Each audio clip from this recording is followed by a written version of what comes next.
The Who Would Win of the Week this week is Donnie Azoff versus Efraim Diveroli. Now, Donnie Azoff is Jonah Hill's character in Wolf of Wall Street. Efraim Diveroli is Jonah Hill's character in War Dogs.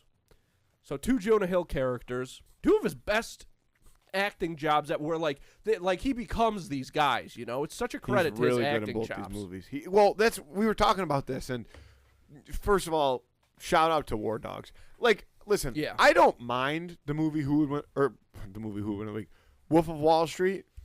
Like, I don't mind it, but it's like it's the hype behind it was so significant. Yeah, it's gotten blown out of proportion a little bit. Dude, War Dogs is such a good fucking movie. It is great. I'll tell you, I just rewatched it. The only other time I watched is when it came out in the theaters, and I do remember thinking it's got some pacing issues. And I think that that's still kind of true, but I liked it a lot better this time around. When Miles Teller's character first meets up again with Efraim, and they go to buy some weed. Oh, yeah. I mean, that's one of the greatest. He just pulls out the gun. That's going to go down. Spraying. It's an iconic film scene. So good. That's the leave the cannolis, you know what I'm saying? So that's Sonny getting shot up in the phone booth. Maybe not that, but. Here's the thing about both of these characters. They're actually super, super similar. They really are. And, like, most people, I think, off the rip would say, well, Jonah Hill and War Dogs, Efraim and War Dogs compared to, what's his character's name in? Donnie. Donnie, compared to Donnie. And, like, Ephraim's an arms dealer. Like, he's got to be, you know, tougher. But you got to remember, nothing that Donnie was doing was even remotely legal. Yeah. All the way down to marrying his cousin.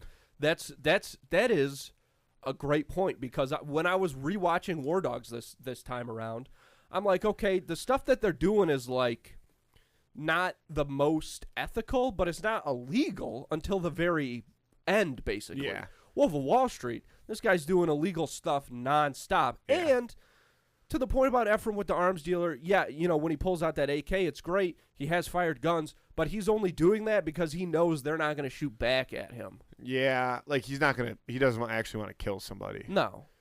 He knows he's not actually getting in a firefight. However, but would he though? I think he would. I think he would too. So here's what I'm gonna say.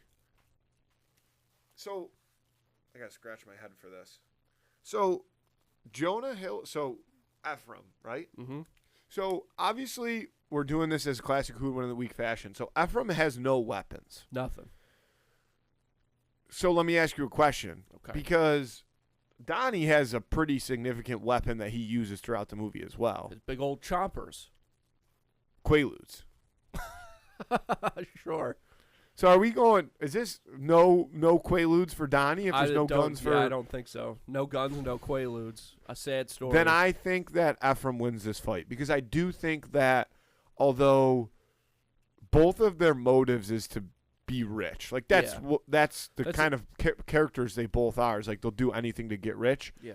I do think that at some point in time Donnie would be like, fuck that shit, I'm out. Whereas Efraim, I think, would continue to go towards the gates of hell to achieve what he wanted to achieve.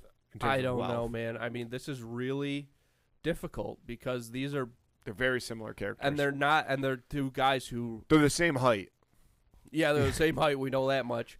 But they're two guys who, in a confrontation, up until, at least as far as we know, the point of getting physical, do not back down one bit. Yeah. So there's a chance that this fight is really just going to come down to one punch.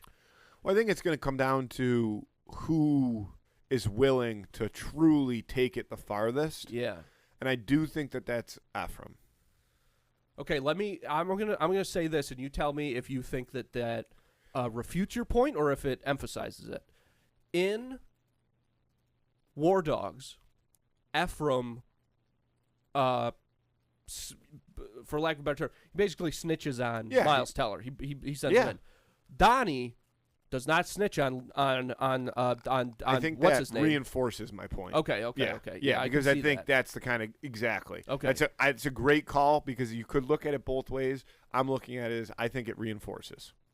Yeah, I get that. I mean, we see because again, it shows he's willing to do anything, whereas Donnie's like loyal and is like, "Fuck it, I'm going down with the ship." Ephraim's like, "Fuck that, I'm not going down with the ship.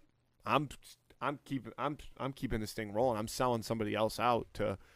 That's as dirty as it gets, really. I would say two guys who this guy's singing like a canary. You know, we can only say it so many times, but two guys who are completely driven by their desire for wealth, and Donnie, you know, they get to a certain point where they're just making money and they're not really doing anything. They have all these traders doing stuff for them. At the height of War Dogs, Ephraim's still grinding in the mix. Yeah, he's still grinding. Yeah. So I'm taking Efraim. Yeah, I'm gonna have to pick Efraim too. Vote on you that. know, he is. I mean, there is something to be like he does have more weight dealer behind his punch, is what I mean. Yep. Vote on that on Instagram on Friday. Who would win of the week?